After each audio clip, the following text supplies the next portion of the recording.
عظیم ہستیاں بر صغیر کے اولیاء کرام کی عظیم ہستیاں ہیں،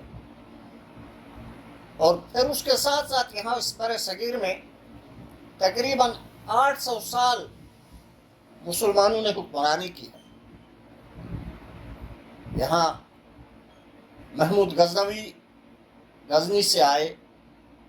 یہاں اس علاقے کو، اس خطے کو فتح کیا، یہاں حکمرانی کی، مثالی حکمرانی کی، اور اس کے ساتھ یہاں خاندان غلامان نے حکمرانی کی، قطب الدین ایبک نے حکمرانی کی، یہاں کوری خاندان نے حکمرانی کی، تغلق خاندان نے حکمرانی کی، اور شیر شاہ سوری نے یہاں حکمرانی کی، اور مغل خاندان نے حکمرانی کی، اورنگزیب عالمگیر جو ایک عظیم مسلمان رہنما تھے، انہوں نے مثالی یہاں حکمرانی کی، اور التمش جیسا ولی، وقت کا ولی بادشاہ، اس نے یہاں حکمرانی کی اور مثالی حکمرانی کی۔ لیکن اس کے بعد مسلمانوں پہ زوال شروع کیوں ہوا؟ یعنی اتنے عرصہ یہاں حکمرانی رہی مسلمانوں کی، اور مسلمان زوال پذیر کیوں ہو گئے؟ اس کے اسباب ہیں۔ اس کے سب سے بڑے اسباب مسلمانوں کی آپس کی لڑائی، آپس کی بے اتفاقی، رنجشیں، اور پھر اسلام کے اعلیٰ اصولوں سے انحراف۔ جب مسلمان حکمرانوں نے اسلام کے اعلیٰ اصولوں سے انحراف کیا، قرآن پاک اور احادیث مبارکہ کی تعلیمات چھوڑ دی، تو پھر مسلمان یہاں زوال پذیر ہونا شروع ہو گئے، اور پھر اس کا مغل خاندان کا آخری بادشاہ شاہ ظفر تھا، اس نے اسلامی ریاست کا جو دفاع تھا، ہر دور میں کسی بھی ریاست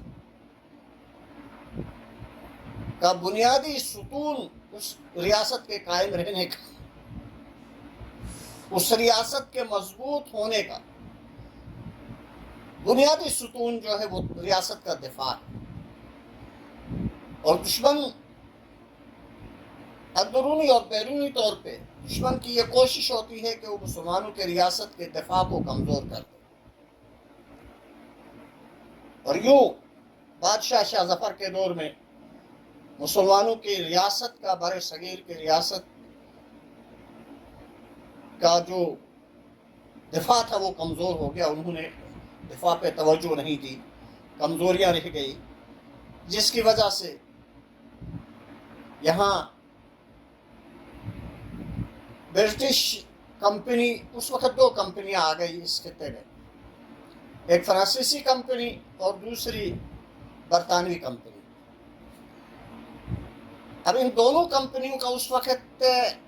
دو طاقتور قوتیں تھیں، ایک برطانیہ تھا اور دوسرا جو ہے وہ فرانس تھا۔ تو برطانوی کمپنی نے، برطانوی برٹش حکومت نے یہاں پہ اپنا ہولڈ قائم کیا، لوگوں کو خریدا، اس میں تمام لوگ جو ضمیر کے کمزور تھے، ضمیر فروش تھے، ایمان فروش تھے، وہ بک گئے، اور یوں انہوں نے انگریز کی غلامی قبول کر لی، اور انگریز کی غلامی کے لیے، انگریز کی خدمت کے لیے ان لوگوں نے اپنی خدمات پیش کر دی، اور یوں برصغیر میں برٹش کمپنی نے، برطانوی کمپنی نے اپنے پاؤں جما لیے، اور بادشاہ شاہ ظفر جو اسلام کا، مسلمانوں کا یہاں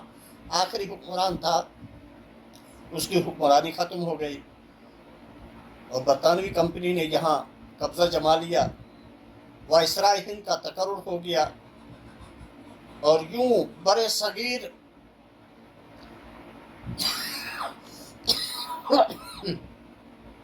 برطانیہ کے برٹش کمپنی کے تسلط میں چلا گیا۔ اب بعد میں یہاں کے باشندوں کو، جس میں تمام باشندے یہاں کے جتنے بھی تھے، مسلمان، ہندو، سکھ، جتنے بھی مذاہب کے لوگ تھے، انہیں احساس ہو گیا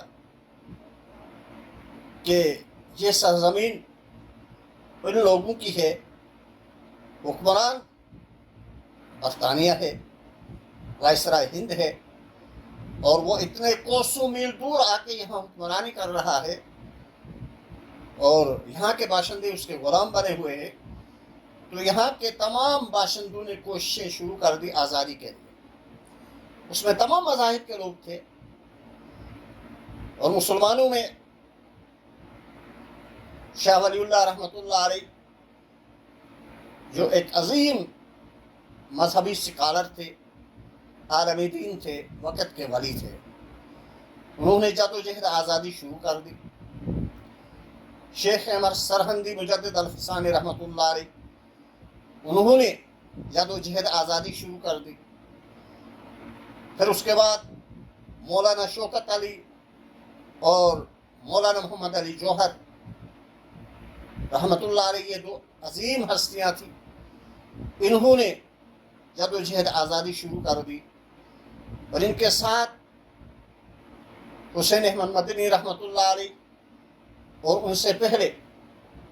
عبید اللہ سندھی، مولانا عبید اللہ سندھی رحمۃ اللہ علیہ، انہوں نے جدوجہد آزادی شروع کر دی۔